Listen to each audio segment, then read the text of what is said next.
வாழ வழி இல்லாமல் நாங்கள் அதை மேய்க்க வழி இல்லாமல் எங்கள் ஆயர்குடிகள் வந்து மொத்தமாக அப்படியே விற்றுட்டு போகிற மாதிரி அருகிருச்சு. இது மேய்ச்சல் மாடுகள், இது கிடை மாடுகள். இது போக மலையில் மேய்கிற மலை மாடுகள் இருக்குது, பலதரப்பட்ட மாடுகள் இருக்குது, பல வகைகள் இதில். இப்போ அது இப்படியே போனால் இப்போ வந்து நீங்கள் பார்த்தீங்கன்னா எருமை கொண்டு வந்து இங்கே சேர்க்கணும்னா எருமை இல்லை வருது. மொத்தமாக ஒரு 5-6 எருமை தான் இருக்குது, அதில் 2 எருமை தான் எங்களுக்கு கிடச்சிருக்குதுப்பா. எருமையே அழிஞ்சு போச்சு. இந்தியா வந்து அதிகமாக மாட்டுக்கறி ஏற்றுமதி செய்து அதில் 64 விழுக்காடு எருமை மாட்டுக்கறி தான் ஏற்றுமதி செய்யுது. பாலில் முதலிடத்தில் இருக்குது.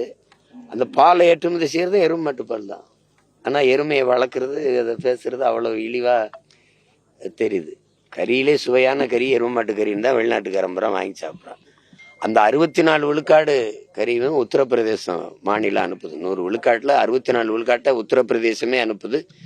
அதில் எருமை கறி தான் அதிகம். ஆனால் இங்கே அதை குறைஞ்சிக்கிட்டு இருக்குது எல்லாமே. இப்போ இது வெண்மை புரட்சியும் தான். மாடு இல்லாத பால் வருதா, பால் இல்லாமல் வெண்மை புரட்சி வந்துடுச்சே. சும்மா ஒரு ஒரு இழி சிந்தனை இருந்து ஆடு மாடு வளர்த்தல், வேளாண்மை செய்தல், இதெல்லாம் ஒரு பிற்போக்குத்தனம். இதெல்லாம் வந்து படிக்காதவன் செய்கிறதுன்னு ஒரு பொது புத்தியில் ஏற்றி அதை விட்டு வெளியேற்றி அது இவ்வளோ தூரம் அழிஞ்சு போச்சு. இப்போ இதே ரொம்ப நெருக்கடியான காலகட்டத்தில் தான் இந்த வேலையை நாங்கள் செய்ய தொடங்குகிறோம். இப்போ மேய்ச்சல் நிலம் எங்கள் உரிமைன்னு. நீங்கள்லாம் வெளிநாடுகளுக்கு போயிருப்பீங்க, ஆஸ்திரேலியா, நியூசிலாந்து, இல்லது ஜெர்மன், இந்த மாதிரி டென்மார்க், இந்த நாடுகள்லாம்.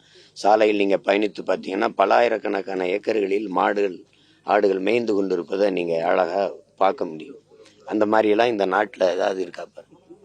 குறிப்பாக பீகாரில் இருக்குது, அந்த இதில் இருக்குது. நாங்கள் பஞ்சாப்லாம் போனால் நீங்கள் நிறைய மேய்ச்சல் காடுகளில் ஆடு மாடுகள் மேய்ஞ்சு கொண்டு இருக்கிறத பார்க்க முடியும். கேரளாவில் கூட மேய்ச்சலுக்கு நிலம் இருக்குது. சுத்தமாக இல்லாதது, அதை பற்றி கவலையே படாத நாடு நம்ம நாடு தான்.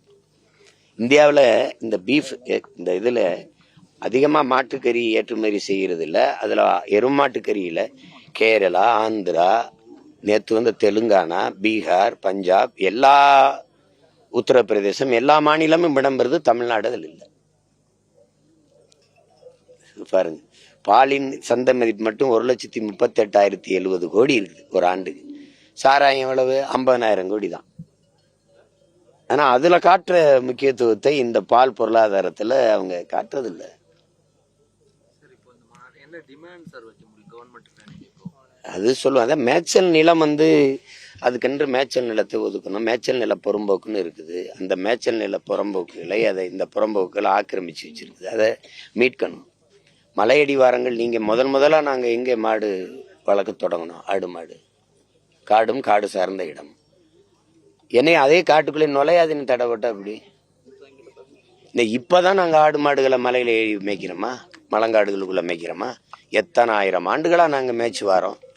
திடீர்னு தடை சட்டம் போட்டு புலியை காப்பாற்றுறேன், வனவிலங்குகளை காப்பாற்றுறேன் அப்படின்னு சொல்லிட்டு இப்போ எப்படி இருக்கு பாருங்க. எத்தனை ஆயிரம் ஆண்டுகளாக மேய்ச்சாதுன்னு இப்போ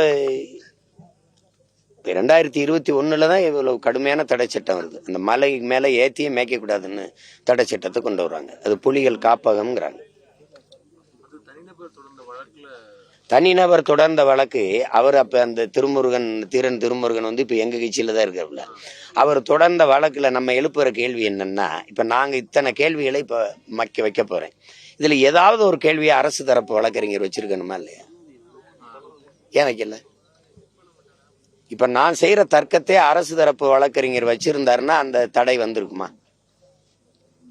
என் கேள்விக்கு பதில் இருக்கா? அப்போ என்ன பண்ணிட்டு இருந்தீங்க? இன்னைக்கு நேத்திலேயே ஆதியில் காடுகளில் மலைகள்ல இருந்து இடம்பெயர்ந்து வந்து காடுகளில் நாங்கள் தங்கி வளர்க்கும் போது வேட்டையாடி உண்ட விலங்கை வளர்த்து உண்ணலாம்னு முடிவு பண்ணும் போது நாங்கள் வளர்க்க ஆரம்பித்தோம். அந்த இடம் எது? அந்த இடம் மலையடிவாரத்தில் காடும் காடு சார்ந்த இடமும் தானே. அந்த இடத்திலேயே எனக்கு அந்த காட்டுக்கு சொந்தக்காரன் அங்கேயே வாழ்ந்த என்னை உள்ள நுழையாது நீங்க சொன்னா எப்படி நீங்க சொல்லுங்க? நான் வனத்தில் வாழ்ந்து கொண்டிருந்த விலங்கை நான் வேட்டையாடி உண்டதை வளர்த்து உண்ணலாம்னு முடிவெடுத்து ஆடு மாடுகளை வளர்த்தேன்.